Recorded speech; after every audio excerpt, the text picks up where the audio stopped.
up, bros and hoes? My name is MiDNiTE, and welcome to Throwback Thursday. If you don't know what Throwback Thursdays is, basically a series in which I use gameplay from older Call of Duties, so pretty much any Call of Duty before Modern Warfare 3, and I do a commentary, and generally the commentary is something where I talk about like something in my past, get it like throwback, like retro, kind of like previous. I don't know, like I've told stories about like my previous gamer tags. I've told stories about like my favorite gaming memories, and this week I wanted to talk about something. It sort of has to do with like my past or whatever, but it also has to do with my feelings that I'm presently feeling. And I feel like I took a longer gameplay so that I could just fully articulate myself to you guys. Sick ass MP5 gameplay. I don't know about you guys. Some people say they like the AK-74U or the P90 best, but I just love that MP5 red dot, man. That you can't get any better. You don't even need the red dot. You could put a silencer on it, or you could just put whatever on it. I think the MP5 is a fucking sweet gun from Call of Duty 4. God, it just makes me want to go play it right now. Like, I don't know about you guys, but whenever I even do these commentaries, so I don't know, you guys can let me know just from watching these, does this make you want to go like play the old Call of Duties or not? I don't know, let me know. But what I want to talk about was like what got me like really into YouTube and really like make me want to dedicate myself to this channel that I run, and what made me want to dedicate myself to Optic.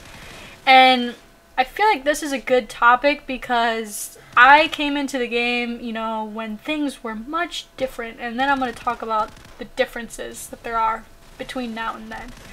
I don't know when a lot of you guys started your YouTube channels. I can only assume that obviously since this YouTube Call of Duty community is growing, a lot of you weren't here when it was first starting. Some of you probably were, but a lot of you weren't. That's just based on numbers. I mean, when I had just started watching YouTube videos, if you had like 10K, you were like a fucking heavy hitter. You know, I remember seeing, I think it was fucking like Only Use Me Blade or something like that, had like 10K, and I was just like, damn, I want that 10K, that's so many people, oh my god, you know. And now, if you have 10K, you're doing okay for yourself. Don't get me wrong, 10K subs, that's a fucking accomplishment, dude. But it's not big compared to what other people are doing, channels that have been around longer, like your Hutches, I don't even think I can use Hutch as an example, he doesn't really make videos anymore, but like CNanners. I mean, I remember watching CNanners when he wasn't like a little guy, but like, you know, he was kind of, it wasn't when he just started out, but like it was when he was just gaining his big popularity, and now he has like over 1 million subscribers. So it's crazy how this YouTube community has blown up. So like I was saying, back when I started, you know, it wasn't about the subscriber count as much as it was about the feedback. And what I mean by that is I actually didn't start off, you know, I don't know if a lot of you guys started watching montages or if you watch commentaries to begin with. I can only assume that since you watch my videos, you do enjoy commentaries.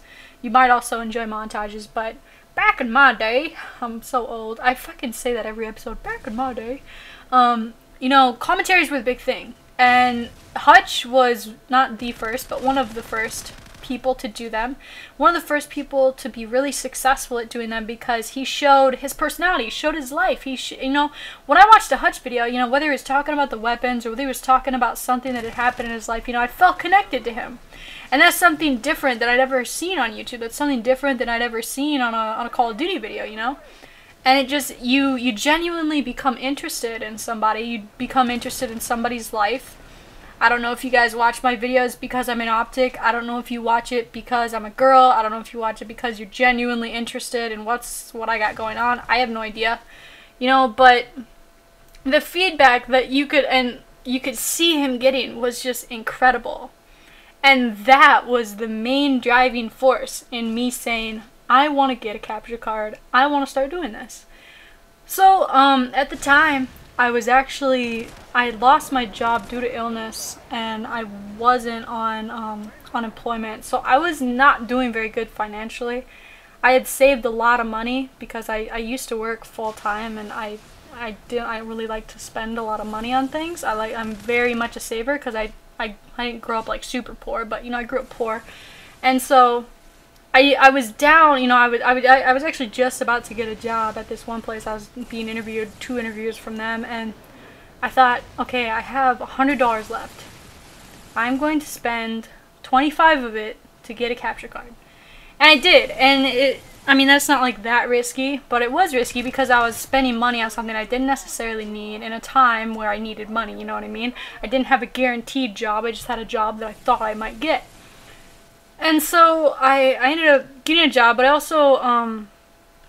also took the easy cap and I started making videos, I started making commentaries, and it was like, I don't remember who it was, but one person told me, you're gonna be really successful. It was a person I didn't know. It was somebody in the comment section said, wow, you have really got something here and you're going to be really successful.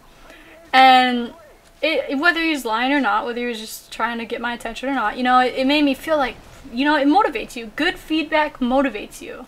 It really does. And that was one of the reasons that I started doing this, and that's one of the reasons that I've had so much fun doing this. And now, I'm not going to say it's ruined, but like ever since, you know, partnerships came along, like I started this back when you didn't get paid to do this. You did it for fun.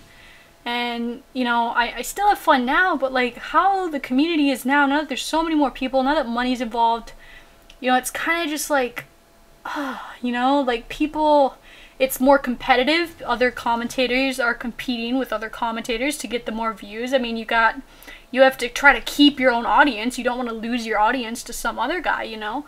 Or you know, montages. Which montage is better? Did they have better clips? Well, the editing on this one sucked. Well, the music on this one's overused, you know? It's like everyone just compares, and it's just like the fun has been slowly sucked out of it for me, you know? I'm hoping it comes back. I really do.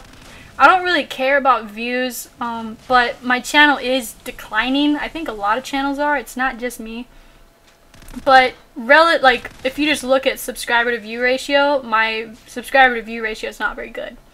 And that doesn't really bother me because I do get some good feedback, but the feedback has been declining lately. And it's not that they're saying, you know, they're giving bad feedback, they're just giving no feedback. And that's what I strive off of, right? So it's like, why am I still doing this if I'm not really getting what I need out of it, which is feedback? You know, what should I do? Should I change it? What should I talk about? What do you guys want to know?